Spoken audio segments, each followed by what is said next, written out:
We would love to get your perspective on just dating in general. That's a good voice. Yeah, like this is... I know, honestly, if I did that, like, oh my God, no man would be safe. Do you know how many times, like, I have, like, this bit in my stand-up where I'll be like, oh, like this voice, blah, blah, blah, and I call it, like, Bill's baby I'd like to fuck.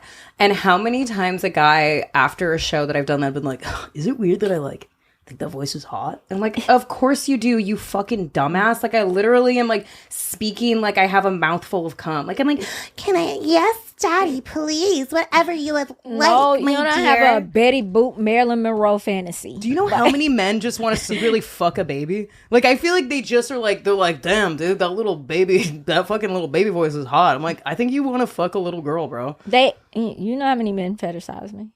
Why? Because you're little? Yes. Yeah. Yes. And I see it. I see. They're like, oh, yeah. No, my mom is 5 feet tall and like 90 pounds. And she's like, do you know how many guys are like, can I pick you up? And I'm like, what? To burp you? What the fuck? How tall are you? I'm 5'2". Yeah, you're little. That's small. You're petite. Yeah, I'm small as fuck. Here's the thing. I have a best friend, and he was like, he told me this like 2 years ago, and it is so true. He was he can tell when he taught me how to tell when a dude has jacked off to me.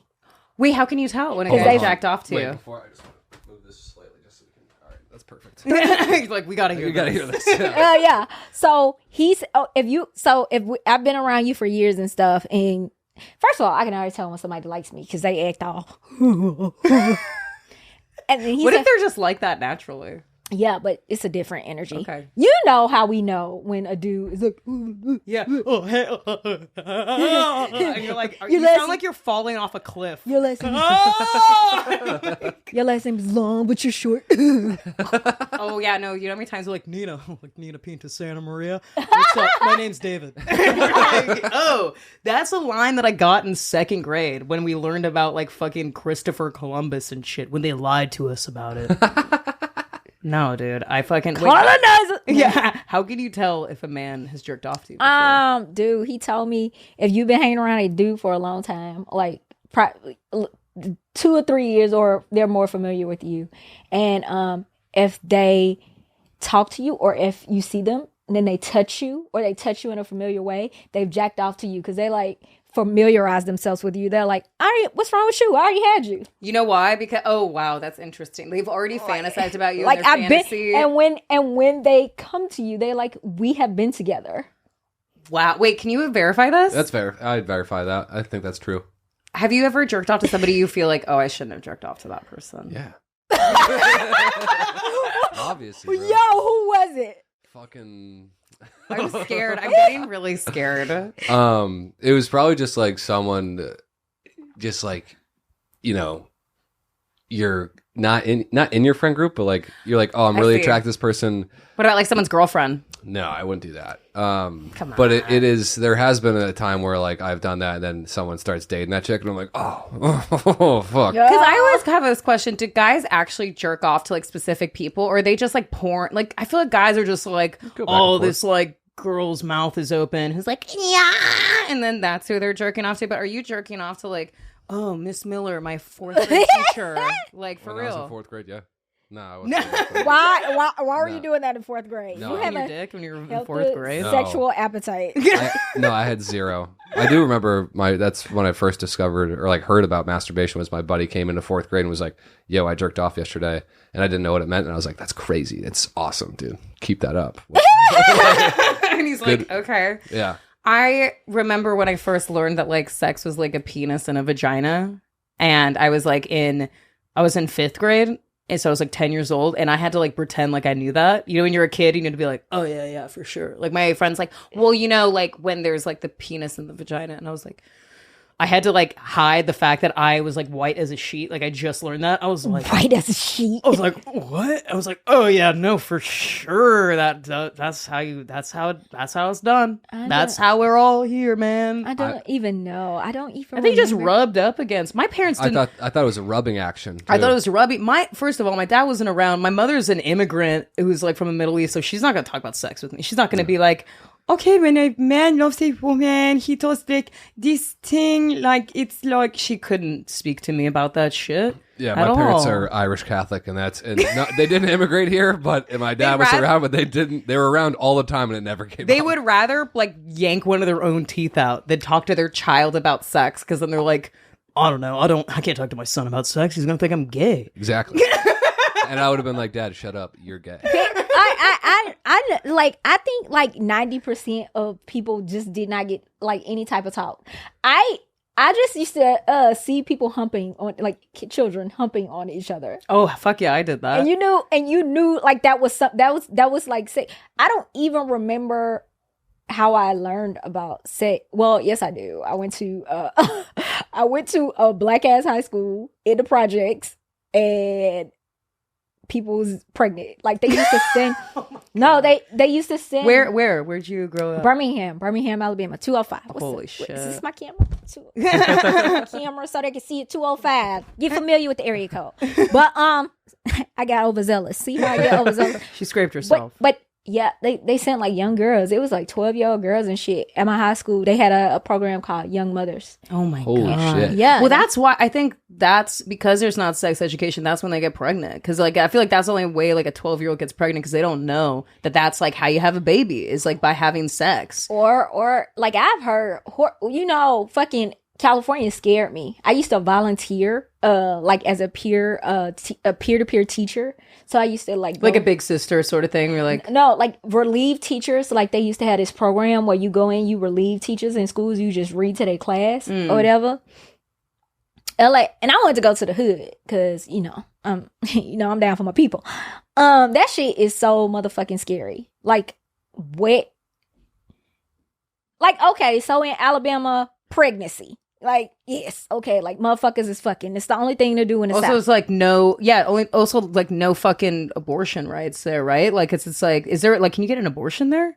Not anymore. Oh, not yeah, anymore. not anymore. But back in the day, it was a fucking federal whatever. Wow, I'm not smart. anymore. Yeah, I was like, it was illegal always, right? Yeah. Like I'm fucking totally brainwashed. I'd be like, it's always been like Yeah. this. I put a bonnet on. You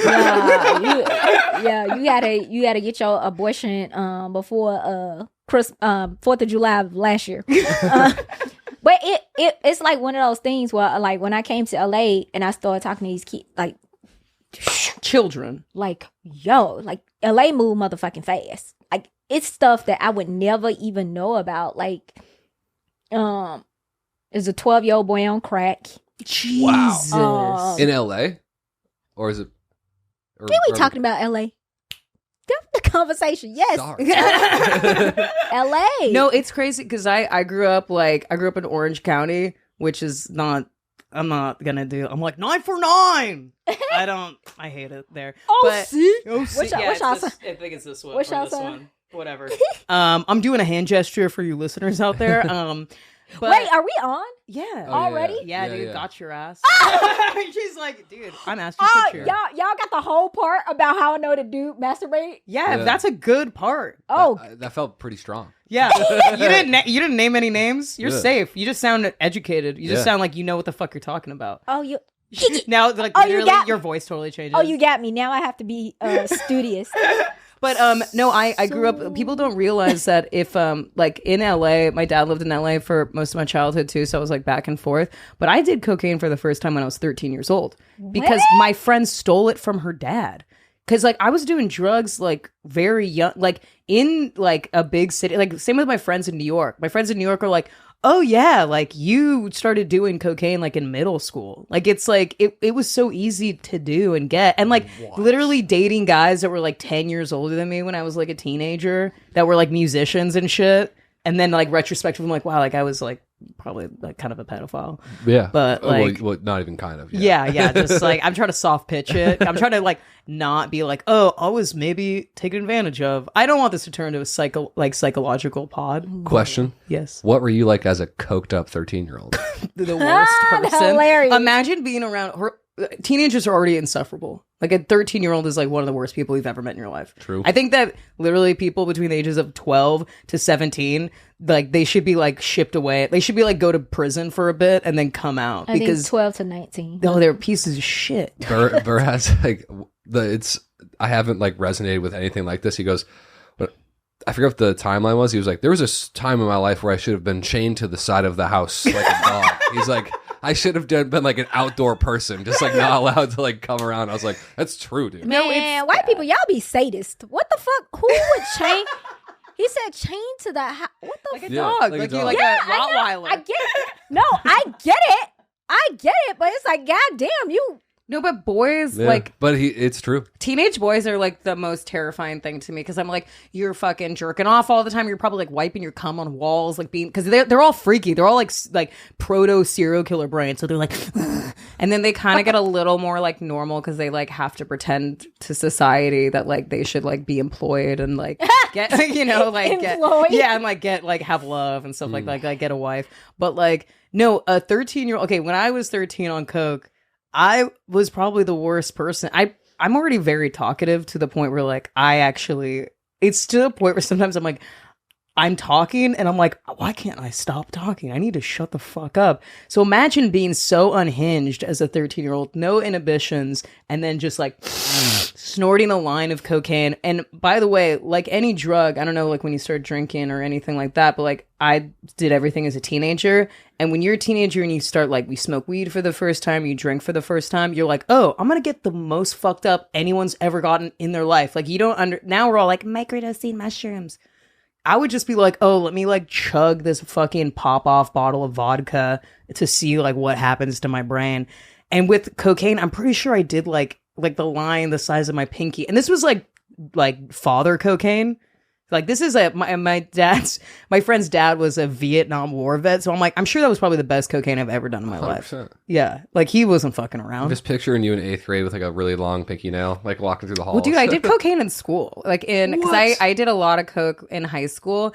And there was an art class I had where my art teacher was going through a divorce. So he was just like not really there.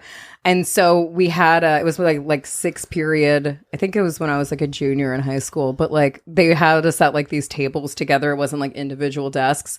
And I remember he like gave us like construction papers like, okay, we're going to learn how to do like, we're going to learn how to do block prints today. And, so you guys, you can watch this video. And so me and my friends would then take that construction paper and like fold it down the middle. So it was like a little, kind of like a teepee. And then we'd pour a bag of cocaine out and then we'd like rack lines and like do it under the paper. And I was like 16. You're fucking psycho. I know, dude. I'm alive, dude. It's crazy. Right?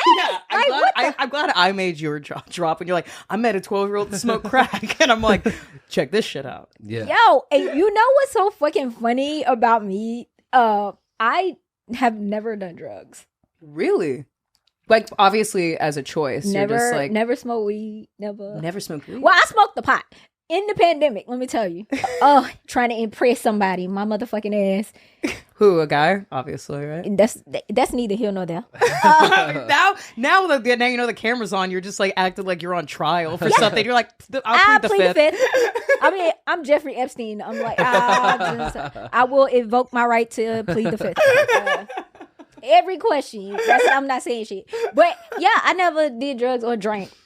But you've drank now. No. Why is that? Did you grow up religious? It's just not. I did grow up Jehovah's Witness, but that's not why. Yeah, because I know Jehovah's Witness. Oh, is it just like I don't want to taint my brain or my body? No, it's no it's no rhyme or reason. No preference? No, it's no rhyme or reason. I just be like, no, I don't want to do it. But haven't you seen? I have a friend. It's a lot of fun if you want to give it a try. I have a friend. I look. I've been stressed the fuck out, and I told my best friend, I was like, "Bitch, I need a vice." She said, "It's too late." If you don't have, I never even had a one night stand. Really? Yeah, no. So are you girlfriend girl? Do you like have boyfriends? Or you just like are you long-term relationship? No. So I tell you this, I am so like I have to be so attracted to you. I cannot sleep with you if I am not attracted to you. I cannot. But my body will physically be like, bitch, we not. But everyone says like I can't have sex with somebody unless I'm attracted to them. But like I think Really? Yeah, because Yeah. men are just. Of course. Men literally fuck bags of mayonnaise. Okay, They're like, sorry. they're Of course you can. If you said you can't, I would be like, wait, I can't fuck anyone. I'm not a person. you're like, liar. What is that, pussy? Well, that's disgusting. Carry on. No, like men literally will like stick their dicks in cantaloupes. Of course, you could fuck like even a human being is a step up from Right. a fucking fruit you'd From put your what dick y'all in. would fuck. Yeah. The dude was fucking the dog. Did y'all see that story? Wait, what? Somebody in Someone's fucking their dog. a man he went to jail. I think it might have been Florida. Always Florida. It was Florida, Georgia. It was a southern state. I'll just say that. But yeah, somebody was walking their dog, and the guy, he was by some monument or something like that, and he started sexing the dog. Sexing the dog? He was. His Oh, own that's dog? a new sex. I did it. Sexing the dog. That's good. Sexing the dog. Was it his own dog? No, it was somebody else's Oh, Can that's you dog. even imagine worse. if you're walking your dog and then someone just rapes your dog in front of you? Yeah, and you're like, Alpha. Like that's the ultimate alpha. Hold on, I'm gonna look it up. Well, do you know Yeah. why in Florida it's interesting? They always are like, "Oh, Florida's the craziest state," but there's actually a law in Florida called the Sunshine Law, and the reason why we think Florida is so crazy is because they actually publicize the news more there. So like when you watch like cops or any like trial that's like the fucking Casey Anthony trial, and all of it is televised. It's all like filmed. So a lot of states, you're not allowed to like film in the courtroom. You're not allowed to like just put people's like fucking mug shots like up. But the state of Florida allows them to do that. And that's why we hear the craziest stories in Florida. So I think this crazy shit's happening everywhere. I think people are fucking their dogs, being all wild, fucking masturbating alligators or whatever the hell that they do. I just think that Florida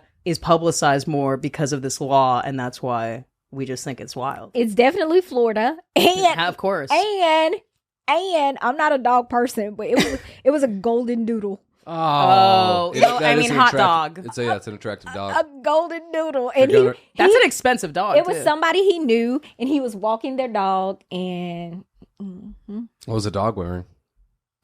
probably something seductive. Slutty ass fucking golden doodle. What if Yeah. it's like a studded collar, like all kinky? It's Ask the him name. for it. It's in the name. Golden doodle. I'll doodle you doodle. Yeah, that's cute. That's like Yeah. that's a hot dog. Yeah. That is a hot dog. Wait, we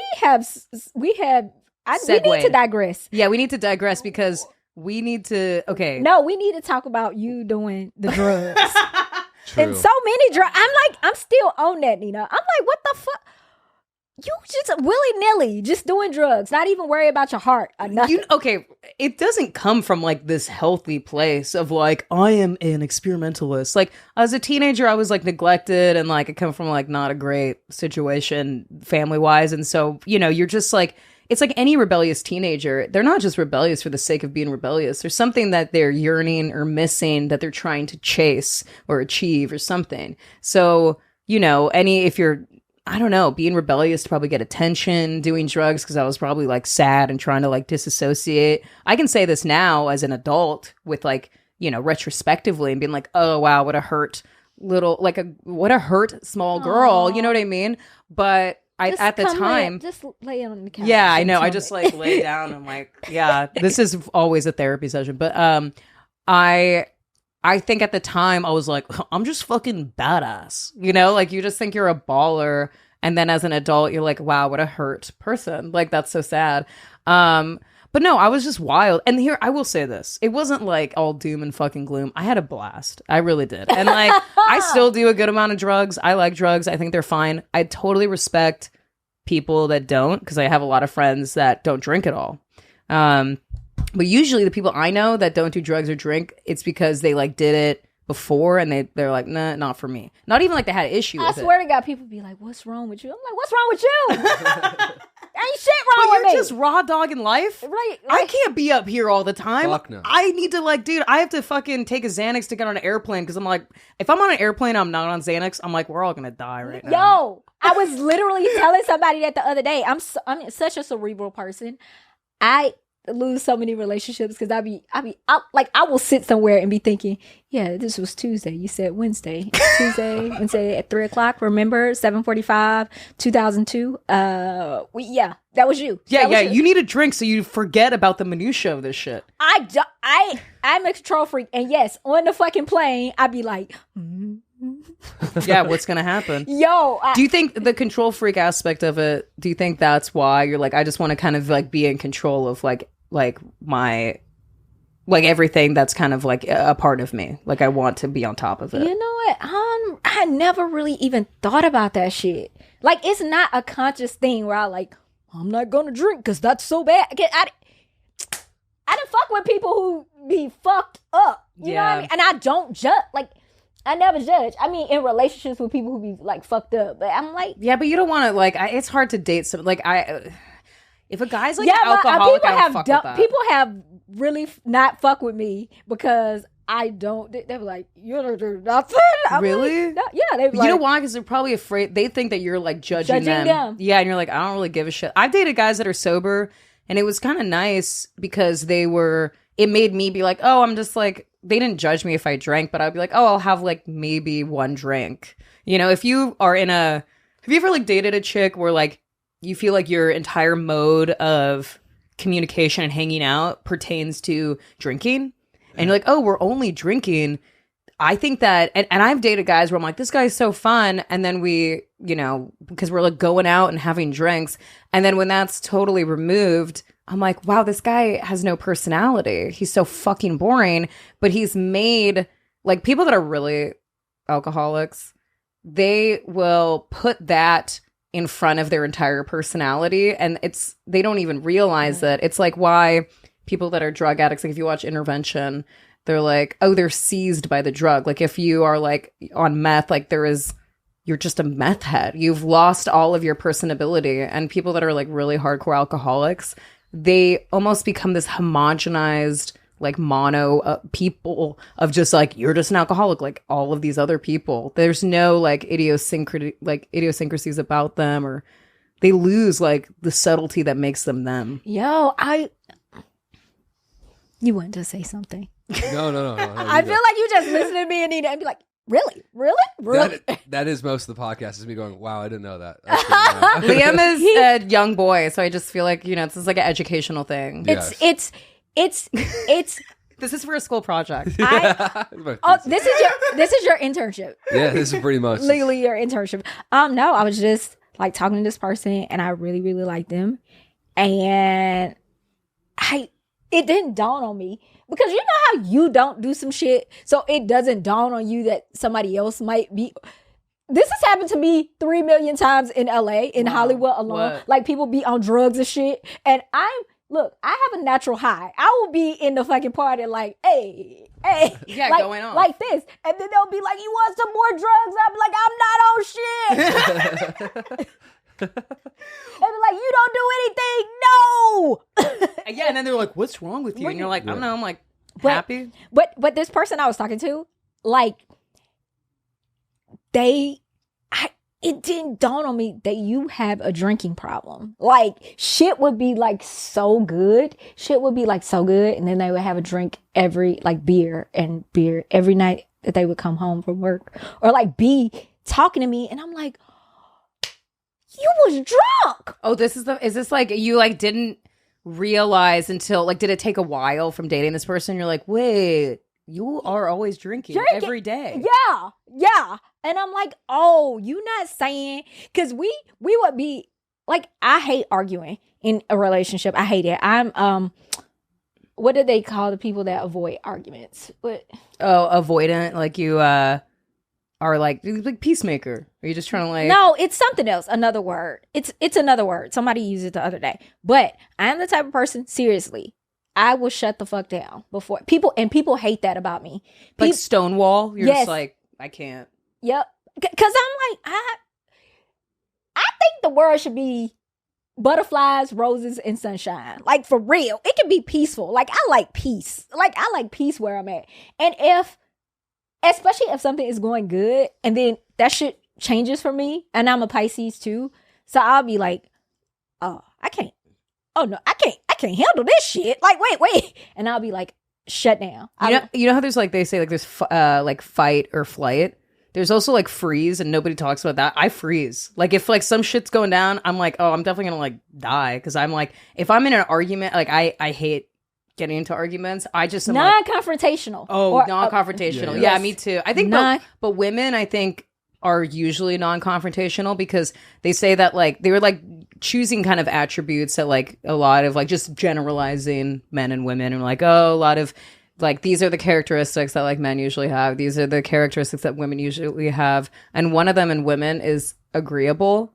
Like, women are very agreeable because we don't want to rock the boat, because we don't want to cause tension, because we don't want to be confrontational, because it's like uncomfortable. Yeah. Like, I feel very uncomfortable when there's some sort of, there's a misunderstanding. I am like, even to other people, it could not even be me. I'm just in a room where somebody's like, I don't know, tense or like kind of arguing, and I'm like, I have to come in, I have to like make them, hey guys, we're all good, right? And like, it makes me like, I want to peel my skin off. Very white women thing, by the way. Yeah, just like everyone's like, hey, right? That's a very white woman by the thing. I'm like a 50s housewife. Like I'll just make brownies for everyone so nobody argues. Well, you know what? The thing is, I'm so like gregarious and shit like that when I do like say something, people are like, what the fuck?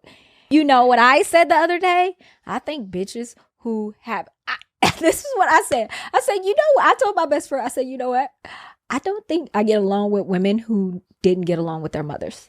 Oh, dude, that's really true. If you did not get along, I just had a situation with a girl, and she had issues with her mother, but she tried to fuck somebody that I was fucking with. I was like, oh, and then I remember a situation from a long time ago with somebody else in my life who had a problem with their mom. I'm like, oh, I don't get along, because it's a detachment there. Do you know that there's do you know what like the McDonald triad is? It's like a thing that almost all serial killers have, and it's a propensity for bedwetting, like bedwetting at like an older age, like up until you're like a teenager, killing like small animals when you're young, and then the third thing is a bad relationship with your mother. Jeffrey Dahmer. Yeah. Well, no, I mean, and you can look at it with like almost like most of them. It's like really crazy, but like, because your mother, look, dads are weird because they're kind of this like alien force in your life, because they're just kind of like, well, I didn't carry this, I just came in this woman, and now you appeared and you have half of my DNA. And I can understand how that can be kind of jarring. That's pretty trippy for a guy. With a woman, we have this built-in mechanism where we're literally growing a human being inside of us and then like passing it, you know? So I feel like that just like naturally, like a mother and her child are just like bonded. So then when that like relationship is soured or fucked up, it feels like it goes against nature. And I don't want to be judgmental, because like I have some friends who like, they don't have great moms, and I feel really bad for them, because sometimes, look, people are all over the fucking map when it comes to like being fucked up in the head, and there's some moms that are, it's sad, like they just they are not fucking, they should have never done it. You know, like there's a lot of people who are like, you shouldn't have done that. You shouldn't have let him shoot up the club. You know what I mean? You should have put rubber on. And then they're trying to like, the people that you run into, they trying to get their life together or not be like that, but that shit does spill over mentally. It has to. But like, for my mom and my grandma passed away, but fortunately, I was very, very close to both of them, and they have like, I see so much of them in me every day. But I was like, thank God, because I don't have a good relationship with my dad. And I be seeing like my issues come out and shit. Like, my daddy was a liar, and if you lie to me, I feel that shit in my asshole. I'd be like, oh. I'd be like, oh my God, what's that tickle in my asshole? That's a lie. Dude, I love your like your hyper intelligent asshole. It's just like, it's like an antenna. You're like, someone's lying to me. Right. Right.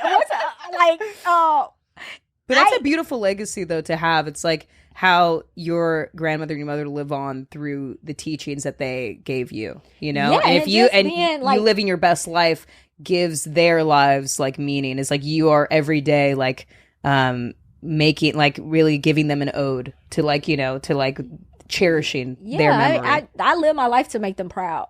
But I said that. I was like, shit, I am so glad that my mom said she loved, like, it's people walking around whose parents never said, I love you. Yeah. You know what I mean? And it's strong, like, as hard as life was for my mother, because my mother was a very young mother, she hugged me and told me she loved me, like, actually.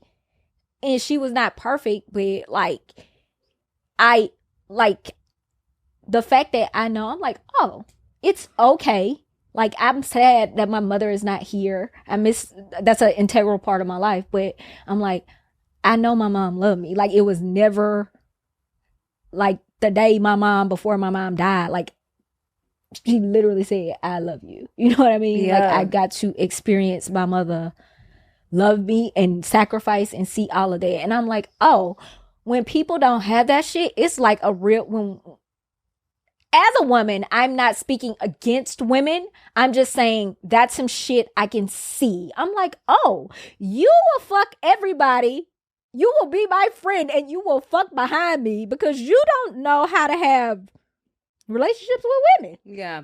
Well, they see like probably them as a threat instead of like, if you have like a good mom, you see it as like something like, wow, what a like loving spirit to like have. Like, and dude, I feel like so blessed all the time just to like have a really good mom too, because it's like the fact that like, dude, some people don't have either, you know? And that's like, they don't have fucking either. They don't have anything. And it's like, it's not their fault, you know? It's like, it's such a sad reality, but it's like, there's some people, like, I'm thankful that I even had a mom that was like, that loved me, that was always like, you know, almost like obsessive, that it's just like, I love you so much, and like holds you and everything. Cause it's like, some people don't have that love from either one of their family members. And it's like, we're out here just like trying to, I mean, you can have like a great childhood and still life can be fucked up, you know? It's tough, dude. But just having like the love of a parent, which like I do have, I'm so grateful for, because I know that not everyone has been lucky enough to have that. Like, we can always kind of look at the have-nots. Don't cry, Nina. Everybody has. Yeah, you better look in the mirror when you say that. Everybody here has levels. My mom loves me as well. Yeah, and your fucking dad loves you. My dad and does they're as both well. together. And they're together. Ew! Yeah. Yeah, I know. That's why you're 23 and successful. And that's why I did cocaine when I was 13. Ew.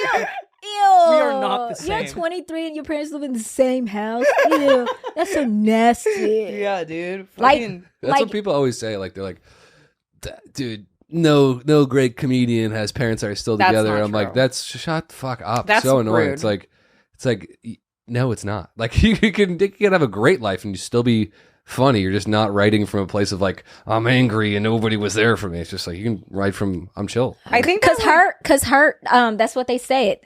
Most comedians write from a place of hurt. That's the basis of comedy. And I think that's true, but I think there's so many other places you can write from too that isn't pain because your fucking dad wasn't around. No, like, it's true, because it can be anything. Yeah, you speak to those 2-parent home kids. Yeah. We got it. You can be funny. You speak up for those families that are whole. It's the shit, dude. Having your parents still together and loving each other. You know what's awesome? Fucking the holidays. Christmas is awesome. Thanksgiving, a lot of fun. Sorry you're sad. I'm not. Peace. Dude, I literally, like, I don't know. I think it's worse. Like, you're lucky because they actually like each other. Do you know how many parents, like, stay together and they just still hate each other? I'm like, at least my parents, when they're like, hey, I think we hate each other, they just, like, were like, let's get a divorce. I'm like, thank you for doing that. That's, like, so much worse if your parents, like, we have to stay together for Michael. And it's like, dude, Michael wants to commit suicide because his parents hate each other, and he can tell because children are smarter than you think. Do you it's have like, siblings? fuck no. Yeah, only child? Only child. This thing happened where after my mom had me, my dad stopped fucking her. And so I think that, yeah, and they got divorced like a few years after that. But like, it's your fault. Yeah, it is. No, I say, okay, okay, this is fucked up because people will be like, don't say that. Like, it's always somebody who is like, don't feel bad for yourself. I'm like, let me feel however the fuck I want, okay? Yeah. But I'll be like, I'm like, well, I'm pretty sure I was the catalyst for my parents' divorce. And like, but it wasn't your fault. I'm like, I don't think that that's a bad thing. My mother very much wanted a child. That was something that she wanted. My parents were together for 12 years, okay? They were together for a long time before they had me. So that means that like they were fine. They were living their life. I think when a child came into play, my mom says this, and again, immigrant moms, they'll say mean things, but they don't know because they're like, oh no, I like you look better now when you are bigger, like fat hair. But no, sometimes you look good now. And I'm like, you're being mean. But they're like, no, it's good now. Like it's No, it's they're very blunt. they're very blunt, or like it's just a communication, whatever, fucking breakdown. But anyway, my mom was like, I really wanted to have a child. That was just going to happen. And I didn't realize that when I had a child with this person, I was going to realize how much love that I actually had within me. And it was like unleashed when I had you. And then I was like, wait, who the fuck is this guy? And then my dad, like, he kind of had I think he had an existential crisis when he had a child because he was adopted and came from like not, his like mom was in prison and shit. And like he was like, I found out. Didn't I tell you this? Yeah, my grandmother was a convicted felon. Wait, yeah, my dad was born in a prison nursery. What? Yeah, and then he was put up for adoption, and then he was adopted. You got a family full of thugs. Yeah, I know, it's crazy, I hate to tell you, you define. I'm like, What the fuck is going on in your life? I don't know. It's Yeah, wild. what? Do you know what she did? And would you mind? Okay, Wait. No. So this is okay. So my father was born in 1957 in Chino Hills, which is the only thing that was there in the 50s. Who was is a your state father, prison. Jesus? He was born in a barn with a hay floor. No, I don't know. Here's the thing. We found out, like, my grandfather died last year, and so we got my dad's like adoption papers, and it was kind of sad because like my dad was named and everything. It's like I think that his mother actually, and she was like 30. She wasn't a young mother. She gave birth to my dad when she was like I think 30, 31, and it was not with her husband. It was with another man. So I think that, and here's the thing, there's a lot of complicated things that could happen. When I found out that my dad was like born out of my grandmother was in prison, my biological grandmother, it's scary because you're like, this is the 50s. She could have easily, my father could be a child of rape. She could have gotten like raped by a fucking prison guard. Like, you don't fucking know. Do you know what I mean? I hope that it was consensual and then she just got thrown into jail because she was like a communist or something cool like that. I don't know. She could have written a bad check. She could have fucking worn pants and they were like, get her in jail. You know? She could have worn pants. Yeah, they're like, it could have been really anything. And in the late 50s, for a woman to go to jail, I'm like, I have no idea what it could have been. It could have been something badass. It could have been something bad, you know? And so my father was very avoidant. When we found like the actual papers, his adoption papers, and it, had all this information, the name of his biological mother, which he never knew before, he just didn't really want to touch it. And I have to really respect his privacy. I'm curious, obviously, and I don't know half of my genealogy, which has always been frustrating for me because, like, I go to the fucking doctor and they're like, hey, do you have a history of heart disease in your family? I'm like, I don't fucking know. I have 50% of me, I have no fucking idea. So that has always been something. I did like 23andMe, and then they were just like, you're Iranian and British. I'm like, that's boring. I wanted to be secretly Brazilian. And like, because you always think something's going to pop up where you're like, I'm actually from the Canary Islands. You're like, nothing like that. But yeah, I think when my dad either gets to a place where he wants to like uncover and excavate that part of his life, or he could just never want to touch it, and I kind of have to wait till... Or I could learn myself and then just not reveal it to him. But like, I think he feels really lucky that he was adopted by like good people. Like, he was like, my adopted grandparents were like really nice people, and they adopted my dad and 2 other children and raised a pretty, like, they were nice people. And I think my dad felt like he was forsaking them if he even like entertained the idea that he had another mother, like a biological mom. But now both of them are dead. My grandparents are dead. That I'm like, no, I think it was really to protect this idea that he has. And it's hard. Like, imagine you find out like one of your parents are like, God, what if they were like bad? Is that in me? Like, It's scary. It's a scary thing, But I think that just back to the whole child of divorce, and I'm like, no, it's definitely me. Because my dad, like, I think he had an existential crisis when I was born, where he's like, I never knew my real dad. I don't know even really my, like, what it's like to be a parent. That my dad just kind of like bounced, like he was like in and out.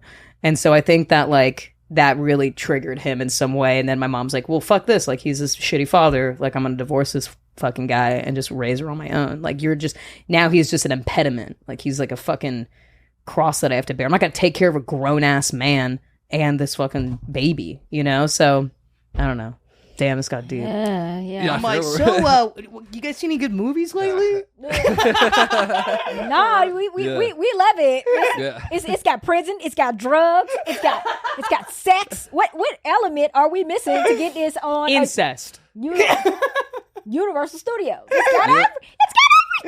You know what I always think about though is babies when the mom dies during childbirth. You gotta live being like, yeah, I killed my mom, bro. What's up? Like, that's so hard. It's usually like the origin You story. an asshole. What? You an asshole. What? Cause you see how you said it. Yeah, kill my mom, bro. You see how you said that? Yeah. Cause you come from a 2-parent home. You see how easy you can say that? Yeah. You know what I mean? It's like the origin story for like every villain. It's like, my mother died in childbirth, and then my father was angry that I did it, and he. That shit doesn't happen really that often anymore. No, well, the not mortality anymore, rate for Black women That's giving true. birth, we are the highest percentage. I actually knew somebody that just happened to. Really? Yeah, because they don't, like, historically, people, like, never believe Black women when they're like, hey, I'm actually in pain. They're like, okay. It was a big story. This Black woman put it on TikTok, where like the nurse was like, "No, it's nothing wrong with you. You gotta come to work." Like the nurse Christ. at the doctor's office wouldn't let her see like the doctor. I saw this on TikTok, and there was another thing on TikTok recently that separate from that, where it was like a bunch of nurses when they're working in the labor side of it. You know, The maternity ward. Yeah. And they're like complaining about they're like the most annoying things that The yuck. Oh yeah. the yuck. That was it. The Yeah, yuck. Wait, what is it? They're like here are my like my icks and my like yucks for like when people come in. They're I like, hate when fucking ER nurses are like, now I have a pop in TikTok. I'm like, can you just save people's lives? they like, all I don't- got fired, which was nice. Thank God. Yeah, all of them they got did. fired. What did they say? They're like when they come in, they're like, "Can I have a blanket?" I was like, "What the fuck?" This woman's in child labor. Like, they're like when they want like this, and they're asking these questions, and they're all like, "Right? Aren't we the best? We're nurses." It's like, no, you guys were all mean bitches in college, and you know that. That's like complaining about, like, I get if you're like working office job and you're like, oh my God, I like fucking hate when like Ted comes by and he crop dusts us because he always like farts and eats like fucking bean burritos. That's like so different when you work in a hospital with like when life and death is the fucking thing. My mother works at a hospital, and it's like a serious place. Like, Yeah. you shouldn't like, I'm so happy that like, I don't know, like, you can't be late for work or fuck around when you work in medicine. Like, we don't have to worry about that shit. Like, I'm like, nobody's gonna die. We're not surgeons. Like, if I'm late to a show, like, nobody's gonna give a shit. Like, you can't fuck around. Like, if you are making TikToks at your work, at a fucking hospital where literally people are dying, and you're like, here's a little blah, blah, blah. I'm like, doing like, the TikTok dances. They Yeah. always, the doctors, the nurses, That everybody does it. makes Here's the thing. me The livid. medical profession has become a job instead of career and a goal and a choice. That's so it's true. like society has forced you to be like, oh, I'm going to be a nurse. And then the title holds prestige, and you don't want to do the job description of a nurse. You want to just be a nurse. Yeah. I think that's So really the job true. description is like, they're like, fuck that. No, I'm a nurse. That's all, right? That's all I got to do is just show up and be like a nurse. I don't have to do the nurse shit. I just got to be a nurse. Like doctors, the healthcare profession, it's just a fucking money racket. And Dude, I know this because my mother has been in it for decades, and she's like, it's changed so much. She's like, my mother's a scientist, and she's like, I had like a thirst for knowledge. Like, I wanted to discover things and help people. My mother worked in cancer research and everything, and it really has this like desire to do like it in a really broader sense of loving humanity, which is why you should get into shit. Like, even like being a comedian, it's like, I hope that people that are in comedy do it like you know, because they like want to make people laugh and they actually like want to get closer to their fellow man, you know, or like even to heal a part of themselves, you know. I think that's a beautiful thing. But to like, when you take it as like a whatever, dude, this is a fucking, like in the medical profession, my mom's like, dude, I work with people where I'm like, you have no compassion for people, and you are working in a field where that is your top priority, is compassion. It does. I terrifying. learned that when I had cancer, breast cancer survival. Really? Yeah. You're very young, I assume. Yes. And nobody took me seriously. No, of When course you're not. under- They just think when you're you are paranoid. under 30 and you have like, they don't want to give you a mammogram. They don't want to do none of that. When did you, can I ask when, I don't know if you ever talk about this on podcast, when did you get it? I Like, talk about it all the time. all the time. I'm sure it's probably a big part of your fucking life. So let's skip this shit. All I want to do is say, let me just say what I'm going to say. All right, go. Let me just say what I'm going to say. Yeah. Nobody took me seriously. I went to like 6 doctors this is when I start knowing, like, because honestly, we do look at doctors as like these superhuman, like superheroes. That is when I learned these are the most regular. And my mom was a nurse, and that's how I know they fucking regular as fuck. Yeah. But like they are like doctors be giving people STDs. Like it's for real because they be fucking like yeah. But the way that they treated me and the way that I saw like the system of how that shit works, it would be like, they would just be like, okay. Yeah. So, cause initially they told me I did not have cancer. They told me it was a fibroid, but I knew something was wrong. And, you know, I got my shit together and I found it and they diagnosed it. But they were like, okay, you have cancer. You got to do this. It was just like a list. And they were like, yep. And you're young, so we need you to do this much chemo, this much chemo. And it was like running me through the fucking gamut. They was doing that shit like a machine. It felt like you were at the DMV. Yeah. They're like you got to fill out this form and this form. No, like, I felt like they were manufacturing a car. oh my God. Like they was doing, like they was putting that shit together. Like this is the plan we use for everybody and not talking to me. But luckily, I found like I think just I had a light on me because I found one of the best doctors in the U.S. He was like the top surgeon. And I ended up just walking into this place in Santa Monica, and he was like one of the top surgeons in the world. And he was like, he put my family on conference call and everything. He was like, I'm gonna take care of you. I mean, and then even then he was damn near, I would say he was 85 to 90% perfect. With 10 on that, even on the 10%, I feel like he would be like, okay, I think you need to do this. And I'd be like, nah. He never made me feel bad about it. He was just like, this is okay. He was like, these are the options. This is the choice. All right, you're not gonna do that shit? Okay, but I'm telling you, like, yeah, whatever. But it's like a good thing. But like I would be in like chemo, like because I didn't have chemo, but I used to have to get like a hematologist, like go to the hematologist and all that shit.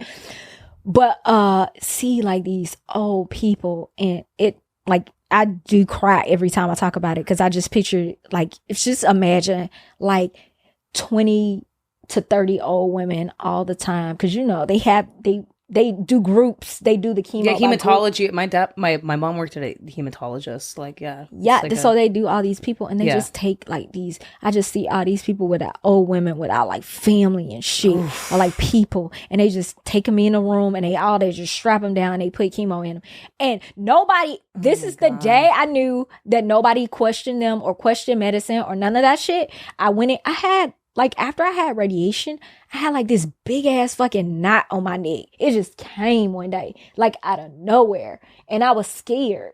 Because I was like, did the shit move that fast? What the fuck? Like, I had cancer. I had breast cancer, now I got neck cancer. Like, what the fuck?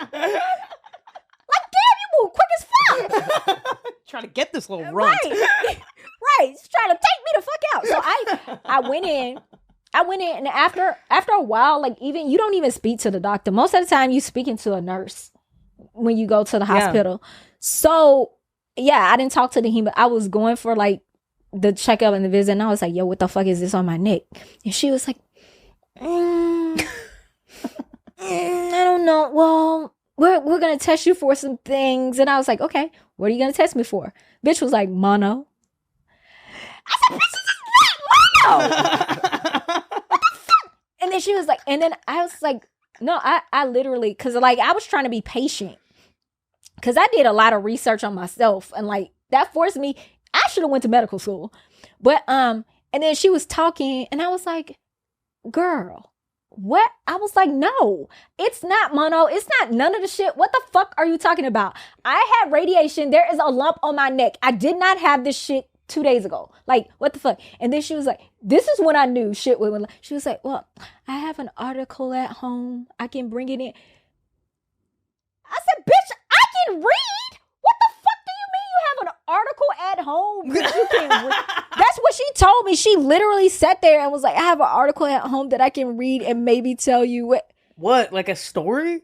Like just what are you for talking about? yeah, like why? That's why, but no, that's when I knew, like, that's when it dawned on me. I was like, they don't give a fuck. This bitch is not used to being questioned. No, we think that they're omnipotent. We think people that are doctors and nurses like, oh, well, they know. They and I'm like, all know. they're stupid, dude. Yeah. A lot of them are kind of dumb, dude. All you gotta do is all you gotta do is pass the clinicals. All you gotta do is either be fucking the doctor. Like, when she told me that, I had a real reality check. I was like, oh, I gotta get myself well, because in reality, I'm the one that found the cancer. I'm the one that had to advocate for myself. And here we are. Now, again, I have to know, you have to know yourself. You have to tell them. Literally. I was like, this is a fucking knot, bitch. It was not here. And you just told me you have a magazine article. I said, call the fucking doctor. I don't even want to talk to you. Like, this is bullshit. I think that's like with like, they're not gonna, like, you have to fight so much to just get your, like, no, like, you hear so many stories of people dying or getting misdiagnosed and shit because they were like, oh, like, I trust the healthcare system. Like, I'll be fine. I'm like paying X amount of money to my insurance. Like, I should be fine. And it's like, you have to be so on top of your shit. Like, dude, even just like the opioid crisis, it's like, because people listen to doctors. Doctors said, hey, this is a non-habit forming drug. Oxycontin will take away your pain. It's good for pain management. And how many people do we have in this country that are heroin addicts, essentially? You know, it's like, and luckily, like, honestly, I think people that have family that are in healthcare know, like, my mom's like in healthcare, your mom was in healthcare. So you like grew up like questioning it and being like, you don't have to listen to everything a doctor says, because sometimes it's just their opinion. That's why people go to many doctors to get opinions. It's not just like, this is what it is. It's like some doctors have different styles. Yeah, well, it's all based on, what we may have seen before. Yes. Like, it is. And it's like, wait a minute, I'm not a white woman in her 30s. Like, no, like, this is different for me. Like, even the test that they give you for cancer, it's like Barocogene. It's based on Ashkenazi Jews. Ashkenazi. Yeah, Jewish. which is like Eastern European Jewish people. Smart as hell.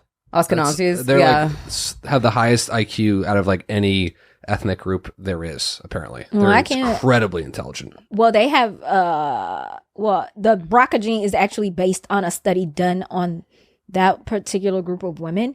And it's like, okay, you doing this shit on me. Where is Betsy from Beaumont that you did this motherfucking study on? Because we have the same, like, everybody is different, or the studies are basically based on white men, 24 to 60. And I'm like, bitch,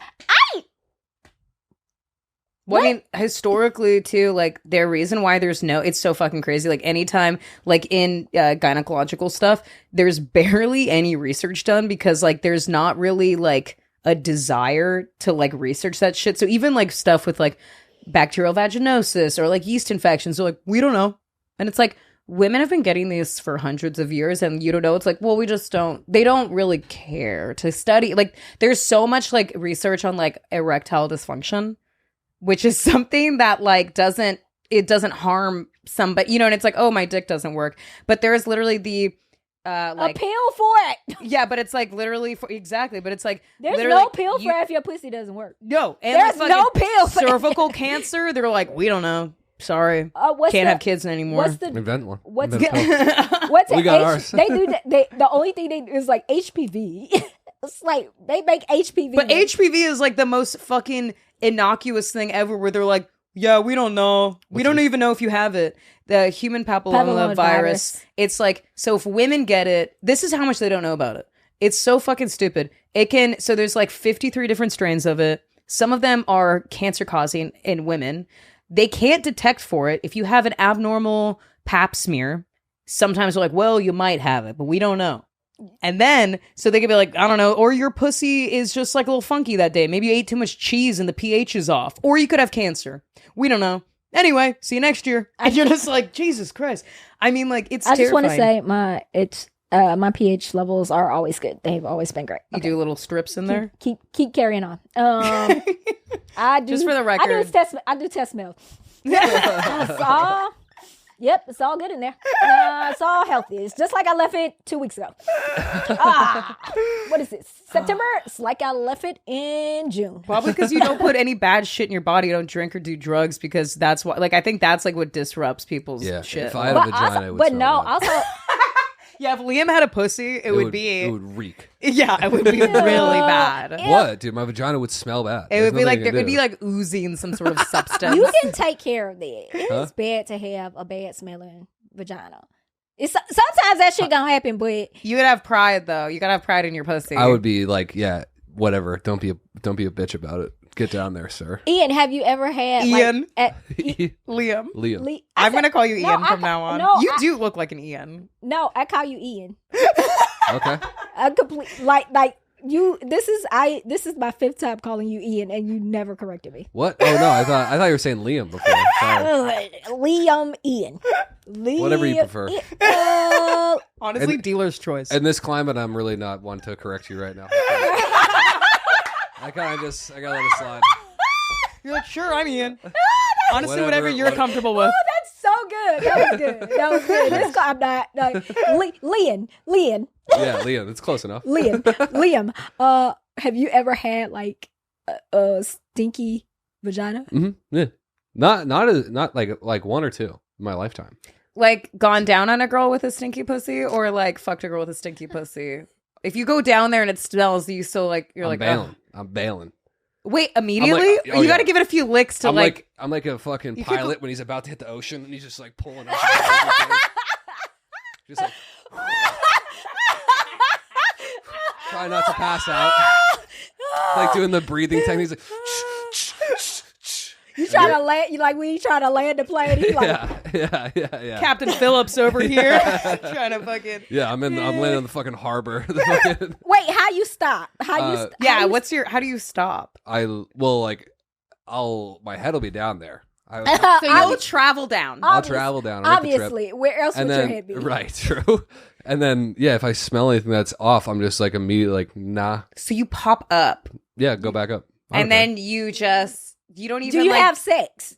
I'll still fuck. Yeah. Of course, they'll still fuck. Guys still fuck girls after they like puke on themselves. Yeah. You don't understand. No, guys are horrible. They'll fuck. God. They'll literally I love fuck all some women, man. What can I say? Oh, don't even give me that. Don't even. You know that can stay on your wee wee. Well, that's fine. He can wash his wee wee. But like the fucked up thing is like when guys like you guys think you're so fucking special. Like sometimes our pussy is like I don't know. I've rarely had a stinky pussy, but little tart. But like sometimes they're fucking like your balls. I'm sorry, but like they're not that fresh, and also like. Because guys have hair, they have hairy assholes, okay? And they have pubic hair. And the fact that you have a hairy asshole... Liam doesn't. No, not me. Liam is... I've been with a lot of guys with hairy assholes, and I'm like, you're pooping, and then you're wiping your ass, and it's like trying to get peanut butter out of a shag rug. I'm pretty sure, like, I have a waxed asshole. I'm clean as hell, okay? I dump Nair into my asshole every morning, so I'm fine. You dump it? Why the fuck? You don't even know how it works. You're like, I dump it on. Why you're dumping it? Wait, is Nair liquid?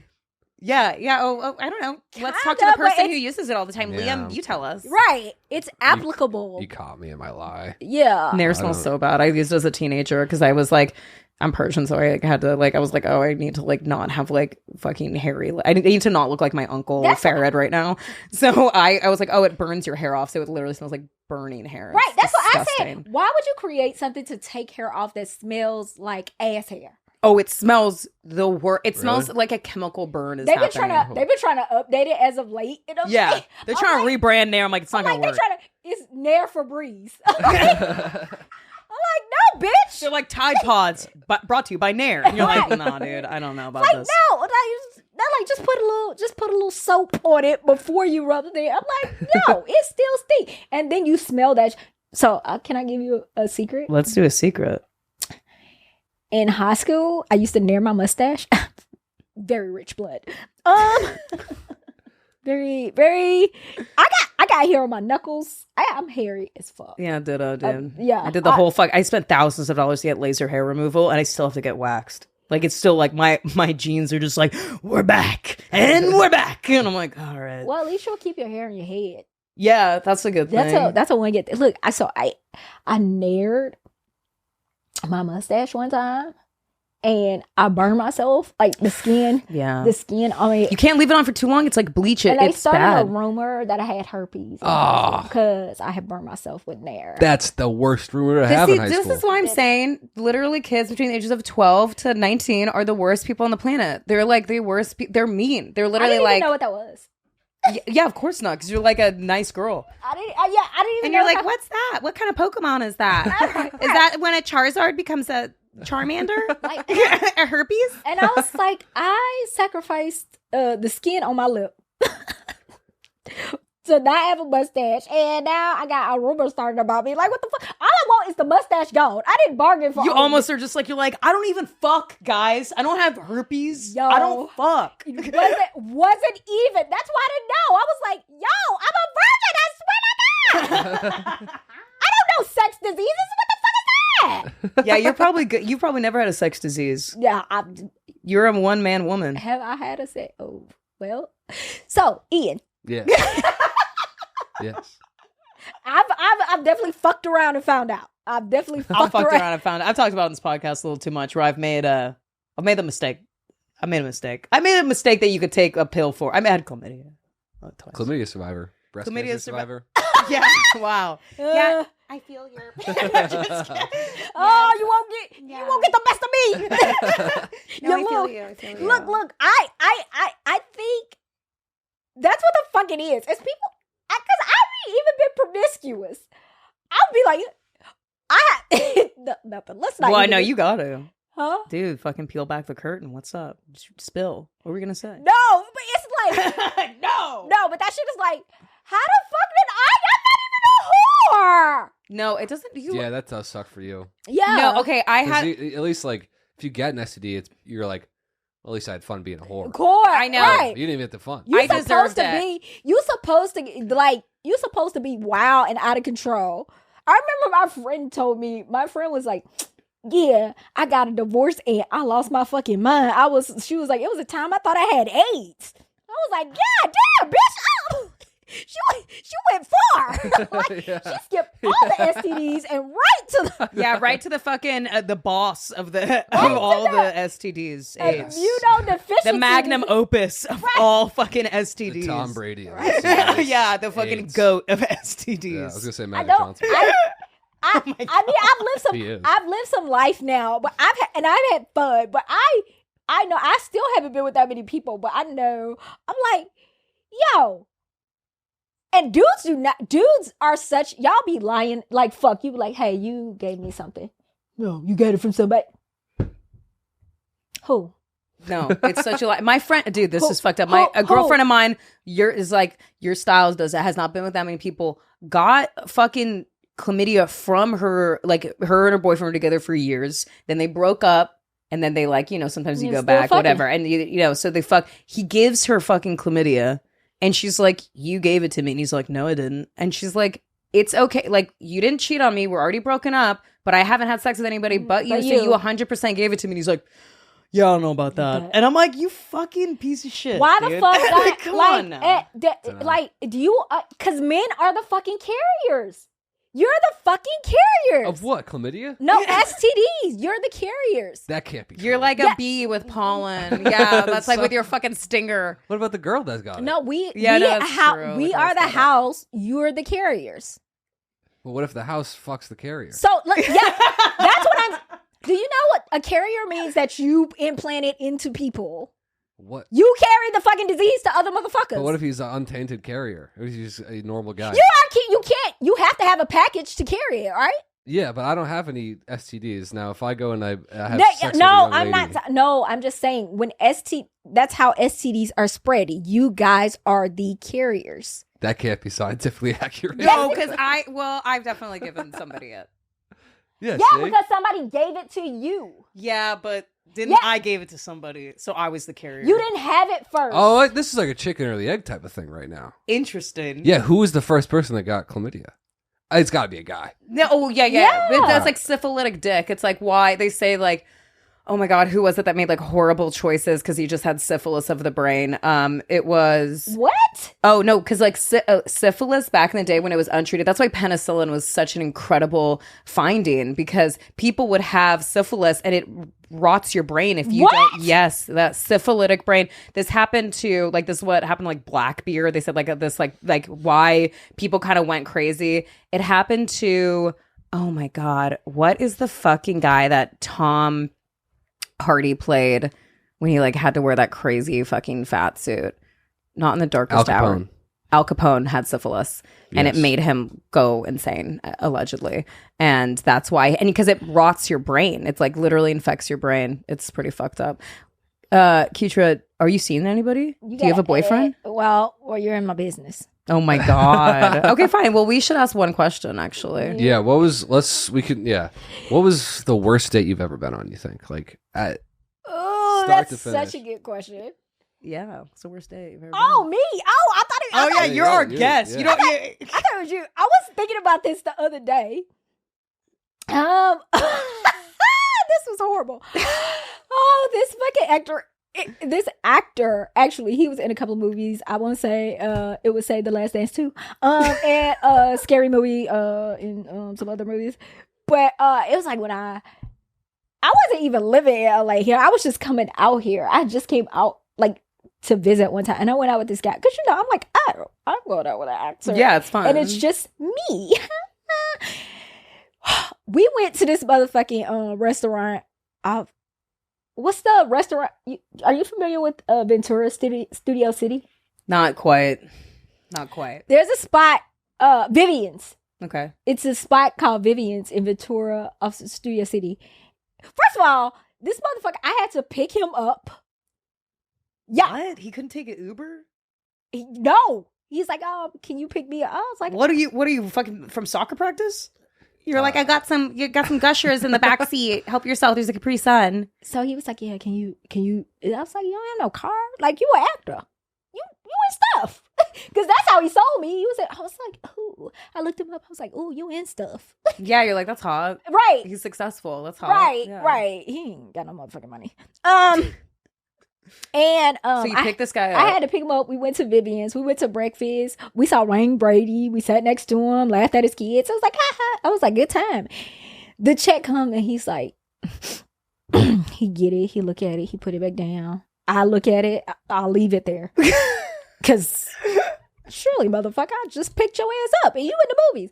So we sitting there. We chop it up for at least another 20 minutes. And then the waitress comes back and he's like, so is this a treat on you or is this, he says, is this a treat on you? I'm so sorry. I'm so sorry. What did you do?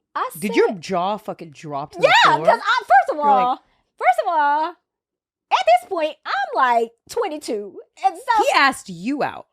Yeah. Fuck that. Wait, asking people out in LA is like code for fuck.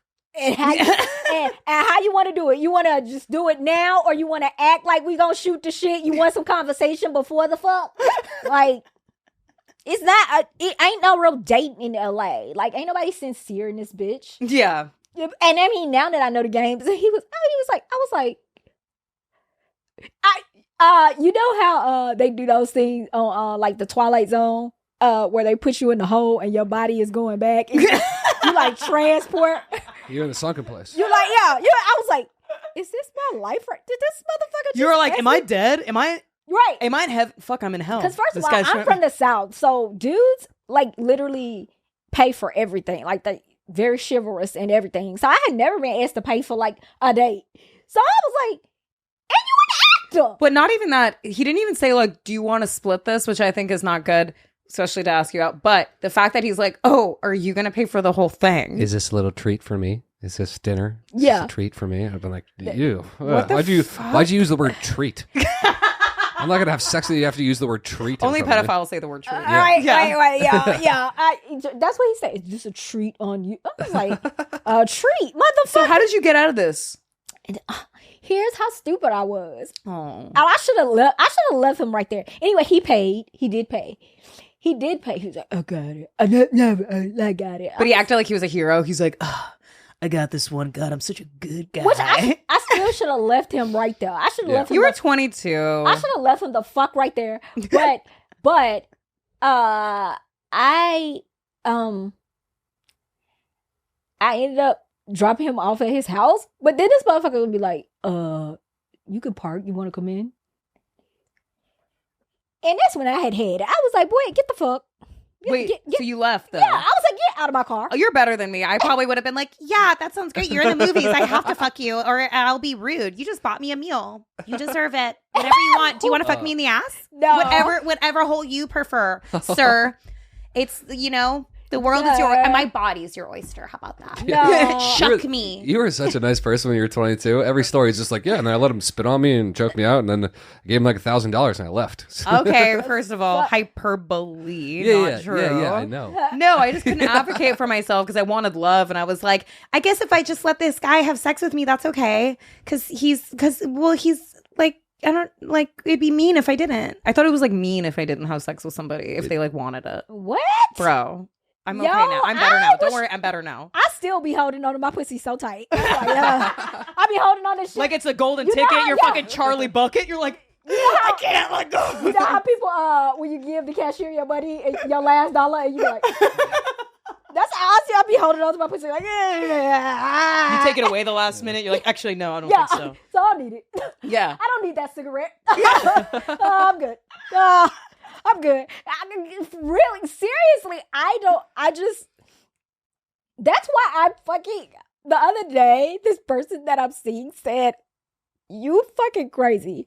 And I was like, I believe after sex, yes, I am crazy because it takes me so long to like people. Like, I have to be so sure that I like you. It is far in between. You gotta be like a unicorn, and I gotta be like, in the crowd, oh, all these black beauties, but that's a unicorn. Like, I like you, come to me.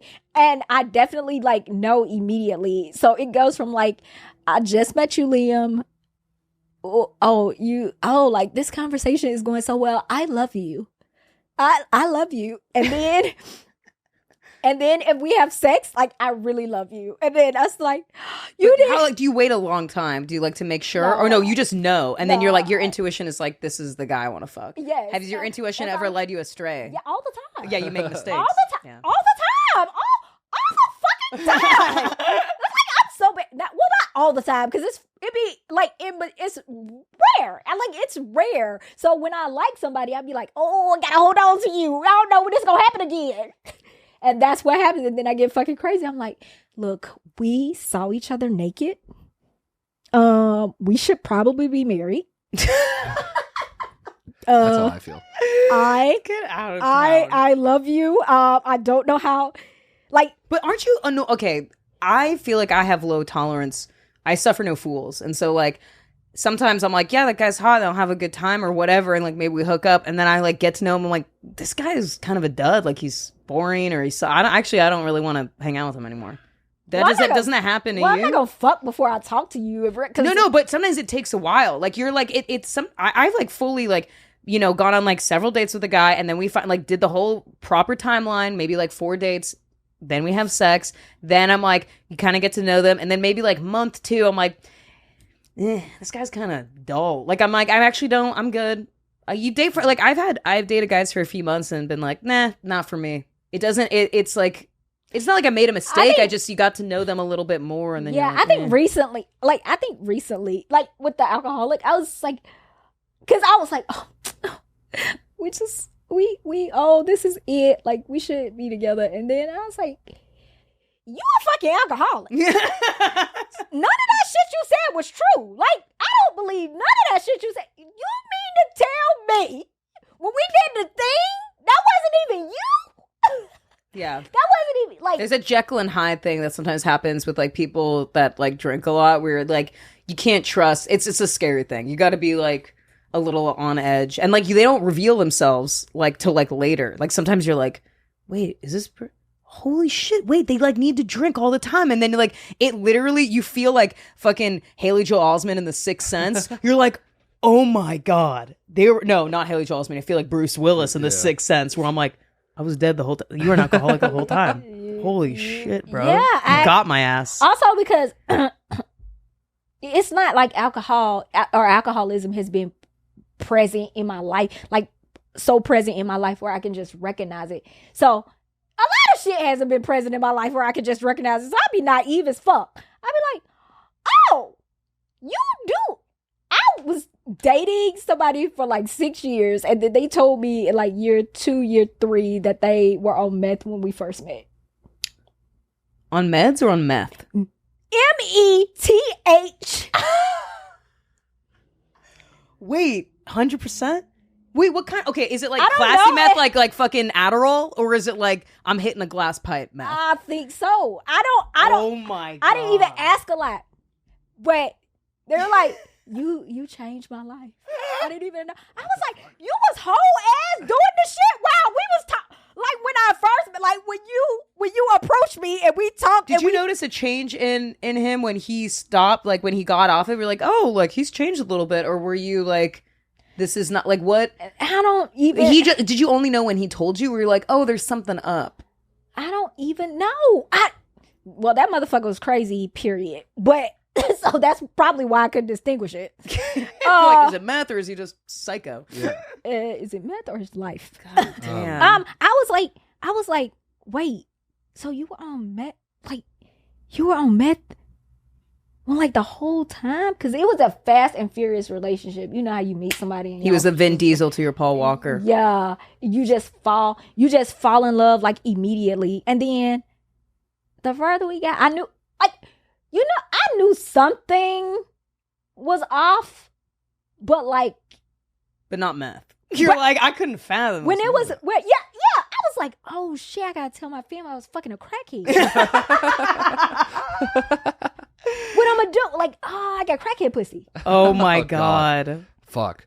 I hate that we have to wrap on that because that was so good. we have to get out of Yeah, you here. have to get out of here. Holy shit. All right, that was incredible. That was incredible. Wait, Ketra, do you have anything to plug? What are you working on right now? My life. Yeah. Please. I thought I was gonna make it. I'm not. Just follow You me. are. It's not the end of what. You're not over the hill. What are you talking about? Every day feels like it's over the hill. for me. Don't tell me that because I'm doing the same. I feel like I'm on the same thing, and I'm like 9 years of doing stand up. Let's go. Hopefully something happens. You know, like If it, man, I don't fucking. we'll plug what's your Instagram? Oh, follow me on officially Ketra on Twitter. I'm Ketra Long on Instagram. That's KetraLong. I will be Ketra Leon soon, so you'll be able to follow me there. Did you catch? I caught it, yeah. Did you catch that? I like Yeah. how calm you are. We're getting together. Yeah, Yeah. I see it. You know, white men love me, and Ian's down. Yeah, I don't know about down. Liam, but Ian is really Yeah, Ian's in. down. Yeah. it would. If I loved y'all back, I would like fuck. I know, But that's the problem. yeah. It's never okay. do. Well, guys, please book Ketra, and thank you so much for coming on. You're fucking amazing. Yes, Thank please you. book me. Please follow me. Please help. Cast her, give her money, do all that. Oh, cash at me. I got a cash out. I'm doing the white thing by having a Venmo. I'm doing the white thing. Nice, yes. Is that white cash app? Oh my God, yeah. Black people cash out. White people Venmo. God, I never realized how true that is. No matter, like, even if it's a black dude from the suburbs or a white dude from the inner, like, it's wherever you're it's just racial. It's a racial app. It's purely racial. It's purely Like, racial. I'm always white. Every time I'm like trying to send my black friend somebody's like cash app, I'm like, fuck, I don't know. I don't have cash app. I have Venmo. It's and that's no fucking lie. Like, But I think Zelle is universal. No, nobody fucks it's with not. Zelle. It's Cash App or Venmo, and like all my black friends, it's like, you ain't got Cash App. I'm like, bitch. All my white friends be like, I'm Venmo. Just Venmo. What's your Venmo? All my black friends be like, Cash App me. I'm like, I don't even really use Cash App. You know I'm in LA. You know all my community is white. I'm girl. Guys, Cash App, Venmo, Ketra. All right, thanks, guys. Thank you. Bye. Why do I say goodnight? I don't know, like it.